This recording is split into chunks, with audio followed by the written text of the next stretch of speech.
एक अमीर इंसान था। उसने समुद्र में अकेले घूमने के लिए एक नाव बनवाई। छुट्टी के दिन वह नाव लेकर समुद्र की सैर करने निकला। आधे समुद्र तक पहुंचा ही था कि अचानक एक जोरदार तूफान आया। उसकी नाव पूरी तरह से तहस नहस हो गई, लेकिन वह लाइफ जैकेट की मदद से समुद्र में कूद गया। जब तूफान शांत हुआ तब वह तैरता तैरता एक टापू पर पहुंचा, लेकिन वहां भी कोई नहीं था। टापू के चारों ओर समुद्र के अलावा कुछ भी नजर नहीं आ रहा था। उस आदमी ने सोचा कि जब मैंने पूरी जिंदगी में किसी का भी बुरा नहीं किया तो मेरे साथ ऐसा क्यों हुआ। उस इंसान को लगा कि ईश्वर ने मौत से बचाया है तो आगे का रास्ता भी वही बताएगा। धीरे धीरे वह वहां पर उगे झाड़ फल पत्ते खाकर अपने दिन बिताने लगा। अब धीरे धीरे उसकी आस टूटने लगी। ईश्वर पर से उसका यकीन उठने लगा। फिर उसने सोचा कि पूरी जिंदगी यही इस टापू पर ही बितानी है तो क्यों न एक झोंपड़ी बना लूं। फिर उसने झाड़ की डालियों और पत्तों से एक छोटी सी झोंपड़ी बनाई। उसने मन ही मन कहा कि आज से झोंपड़ी में सोने को मिलेगा, आज से बाहर नहीं सोना पड़ेगा। रात हुई कि अचानक मौसम बदला। बिजलियां जोर जोर से कड़कने लगी। तभी अचानक एक बिजली उस झोंपड़ी पर आ गिरी और झोंपड़ी धधकते हुए जलने लगी। यह देखकर वह इंसान टूट गया।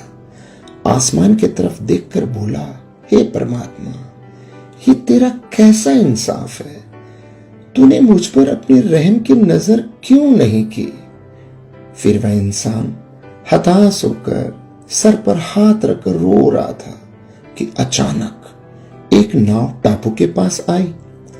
नाव से उतरकर दो आदमी बाहर आए और बोले कि हम तुम्हें बचाने आए हैं। दूर से इस वीरान टापू में जलता हुआ झोंपड़ा देखा तो हमें लगा कि कोई उस टापू पर मुसीबत में है। अगर तुम अपनी झोंपड़ी नहीं जलाते तो हमें पता ही नहीं चलता कि टापू पर कोई है। दोस्तों, उस आदमी की आंखों से आंसू गिरने लगे। उसने ईश्वर से माफी मांगी और बोला कि हे परमात्मा, मुझे क्या पता था कि तूने मुझे बचाने के लिए मेरी झोंपड़ी जलाई थी। यकीनन तू अपने भक्तों का हमेशा ख्याल रखता है। तूने मेरे सब्र का इम्तिहान लिया, लेकिन मैं उसमें फेल हो गया। मुझे माफ कर दीजिए। दोस्तों, ईश्वर अपने भक्तों से दूर नहीं है। उसे सब पता है कि अपने भक्तों को कब और कैसे देना है।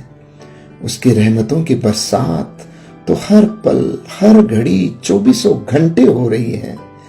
बस कमी है तो हमारे विश्वास की। हमारा विश्वास ही है जो डगमगा जाता है। जब एक सांसारिक पिता ही अपने बच्चे को दुख तकलीफों में नहीं देख सकता तो जिस पिता ने इस सृष्टि की रचना की है वो भला कैसे अपने बच्चों को बीच मझधार में छोड़ सकता है।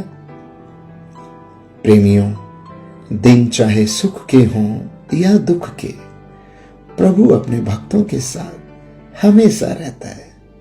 राधे राधे।